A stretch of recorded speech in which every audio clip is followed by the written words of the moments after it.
అందరు గెలవాలి ఓకేనా?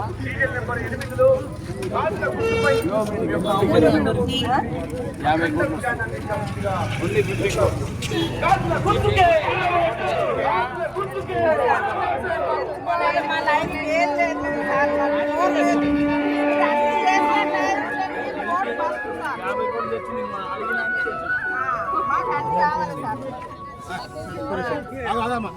సార్ ఇందిరా మిల్లల్లో జాగా లేనున్నారు సార్.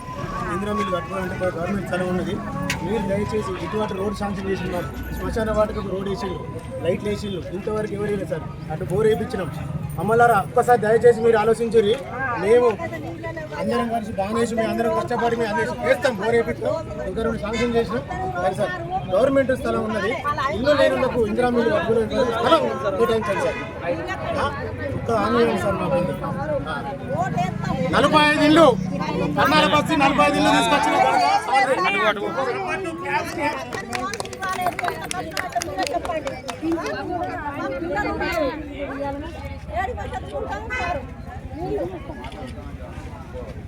జర ఒక ఫోటో జరగండి సార్. ఫోటో మాకు ఎంత కోసులేదు సార్. మరి మేము చెప్పండి మాకు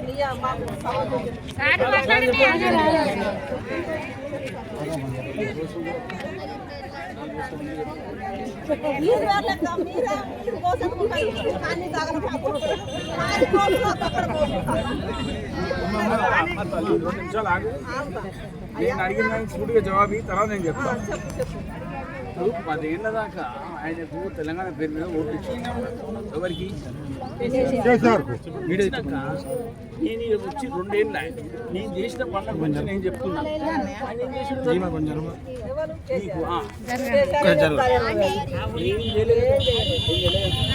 నేను చెప్తా ఏమేమి చేస్తున్నాను మీకు అందరికీ తెలియక చెప్తున్నా. 62 కోట్లు వేసేసి పైప్ లైన్ వర్క్ స్టార్ట్ అయింది. మన బెల్లంపల్లికి నీళ్ళు రాని గంగనీళ్ళు మంచిరాలు గంగనే మాడికేది.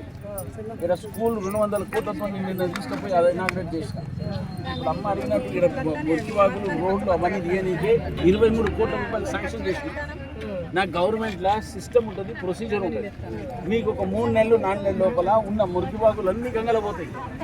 అర్థమైందా? నువ్వు అడిగిన ఏ టాయిలెట్స్ ఉన్నాయో అన్నీ వచ్చేస్తాయి. స్ట్రీట్ లైట్లు ఉన్నాయా ఇంకా పెద్ద ఎత్తున వస్తాయి. మన బెల్లంపల్లి అంతా శుభ్రంగా అవుతుంది. అయినాక నువ్వు అడిగిన ఇందిరమ్మ ఇండ్లు కూడా భూమి కూడా ఇప్పిస్తా. నేను నీకు జోకజనికి రాలే తల్లి. ఓటు ఇచ్చినా కూడా ఏం మీరు ఓటు ఎందుకు ఇస్తారు? 50 కోట్లు వస్తాయి తల్లి. నీకు 50 కోట్లు వద్దంటే నీ ఇష్టం.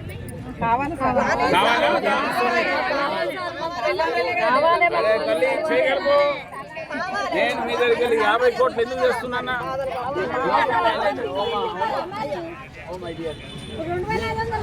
అన్నీ వస్తాయి తల్లి.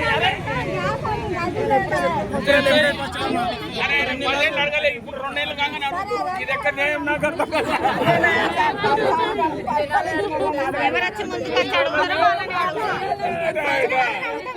No dear don't worry. చేస్తామా తల్లి మీరు అడిగిన సరేనా?